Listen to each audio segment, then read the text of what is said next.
सभी को नमस्कार। स्पेशल एजुकेशन यूट्यूब चैनल में सभी का स्वागत है। तो एक खबर और आपके सामने पुनः कि अभी अभी पेंशन धारकों की पेंशन में वृद्धि, पेंशनभोगी संगठनों की मांग को लेकर 33वीं SCOVA बैठक 22/2/2024 को विज्ञान भवन नई दिल्ली में आयोजित की गई। इस बैठक में पेंशनभोगी संगठनों के साथ साथ केंद्रीय मंत्री डॉक्टर जितेंद्र सिंह और केंद्र सरकार के विभिन्न विभागों के प्रतिनिधि शामिल हुए।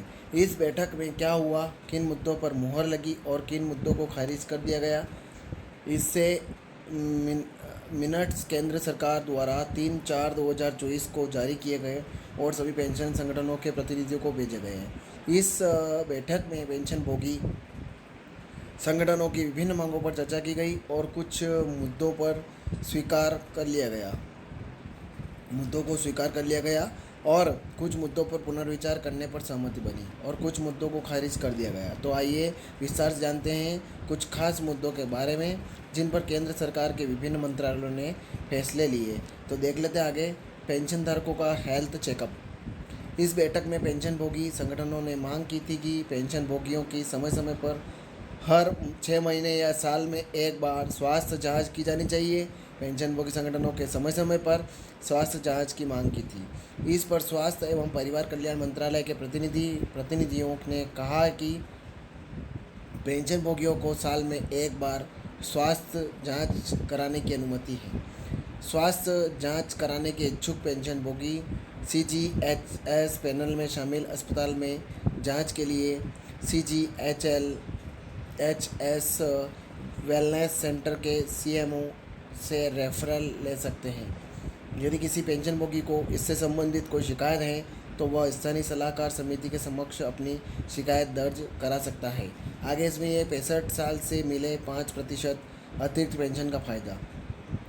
पेंशनर संगठनों ने मांग उठाई थी कि पेंशनर की पेंशन में अतिरिक्त पेंशन बढ़ोतरी का लाभ 65 साल की उम्र से दिया जाए। इस प्रकार 65 वर्ष पर 5%, 70 वर्ष पर 10% और 75 वर्ष पर 15% तथा 80 वर्ष पर 20% अतिरिक्त पेंशन लाभ दिया जाना चाहिए। हर 5 साल में 5% की बढ़ोतरी होनी चाहिए। इस पर DOPPW के संयुक्त सचिव ने कहा कि इस मुद्दे पर आर्थिक मामलों के विभाग से सुझाव मांगा गया था। इस पर उन्होंने कहा कि अगर इस प्रस्ताव को स्वीकार कर लिया गया तो सरकार की वित्तीय स्थिति खराब हो सकती है, साथ ही वित्तीय स्थिति भी खराब हो सकती है। राज्य सरकारों की पेंशनर भी ऐसी मांग करेंगे जिसके कारण आर्थिक बाधाएं उत्पन्न हो सकती हैं, इसलिए इसे स्वीकार नहीं किया जा सकता। संयुक्त सचिव के इस तर्क के बाद पेंशनभोगी संगठनों ने इस मांग पर पुनर्विचार करने का अनुरोध किया है। FMA में बढ़ोतरी। इस बैठक में गैर CGHS क्षेत्रों में रहने वाले पेंशनभोगियों के निश्चित चिकित्सा भत्ते में वृद्धि का मुद्दा भी उठाया गया। फिक्स मेडिकल भत्ता अभी 1000 रुपये है और इसे बढ़ाने की मांग की जा रही थी। पेंशनर संगठनों का कहना है कि सिर्फ 1000 रुपये में दवाओं की ज़रूरत पूरी नहीं हो सकती है, इसलिए इसे तुरंत 1000 रुपये से बढ़ाकर 3000 रुपये किया जाना चाहिए। इस पर संयुक्त सचिव ने कहा है कि इस मुद्दे की जांच आर्थिक मामलों के विभाग और व्यय विभाग के बजट प्रभाव के साथ की गई थी और यहाँ उन्होंने कहा कि 7वीं CPC की सिफारिश के अनुसार जुलाई से निश्चित चिकित्सा भत्ता को संशोधित कर 1000 रुपये कर दिया गया था। 2017 कर दिया गया, ऐसे में इसे दोबारा नहीं बढ़ाया जाएगा।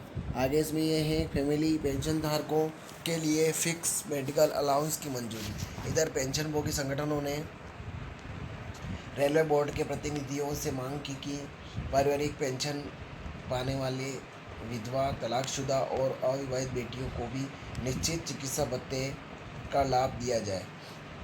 रेलवे बोर्ड उन्हें इस तरह का लाभ नहीं देता।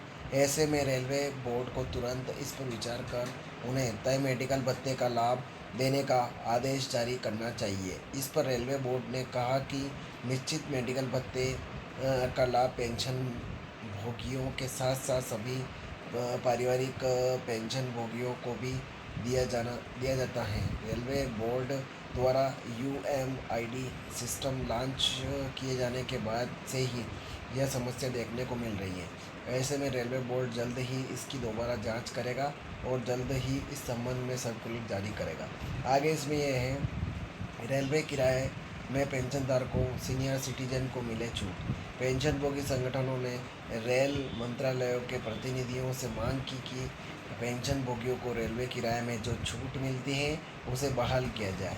इस पर रेल मंत्रालय ने कहा कि रेल विभाग यात्रियों को रेल किराए में करीब 59,837 करोड़ रुपए की छूट देता है। प्रति व्यक्ति देखा जाए तो रेलवे यात्री में 53% की छूट दी जाती है। दिव्यांग यात्रियों, छात्रों और मरीजों को रियायतों का लाभ दिया जाता है। इसके बाद रेलवे प्रतिनिधि ने कहा कि मौजूदा स्थिति में पेंशनभोगियों और वरिष्ठ नागरिकों के लिए रेलवे किराए में रियायत बहाल नहीं की जाएगी। और आगे इसमें यह है कि 30 जून और 31 दिसंबर को रिटायर्ड कर्मियों को एक इंक्रीमेंट का फ़ायदा। इस बैठक में नेशनल इंक्रीमेंट का मुद्दा भी उठाया गया। पेंशनभोगी संगठनों का कहना था कि ऐसे कर्मचारी 1 साल का कार्यकाल पूरा करते हैं, इसलिए उन्हें 1 जुलाई 1 जनवरी की वेतन वृद्धि का लाभ दिया जाना चाहिए। सुप्रीम कोर्ट ने भी अपने फैसले में ऐसे कर्मचारियों के पक्ष में फैसला सुनाया था। इस पर DOPT प्रतिनिधियों ने कहा कि वेतन वृद्धि की तिथि पर सरकारी कर्मचारी को सेवा में होना चाहिए। उन्होंने आगे कहा कि मौजूदा नियमों में संशोधन की मांग की गई थी और इस मुद्दे को व्यय विभाग के समक्ष उठाया गया था। अब इस मामले में अटॉर्नी जनरल के साथ दोबारा विचार किया जाएगा और जल्द ही वेतन वृद्धि देने का आदेश जारी किया जाएगा। तो ये खबर आपके सामने, ज़्यादा से ज़्यादा शेयर करें और आप मेरे चैनल पर नए हैं तो चैनल को सब्सक्राइब ज़रूर करें। जय हिंद, जय भारत।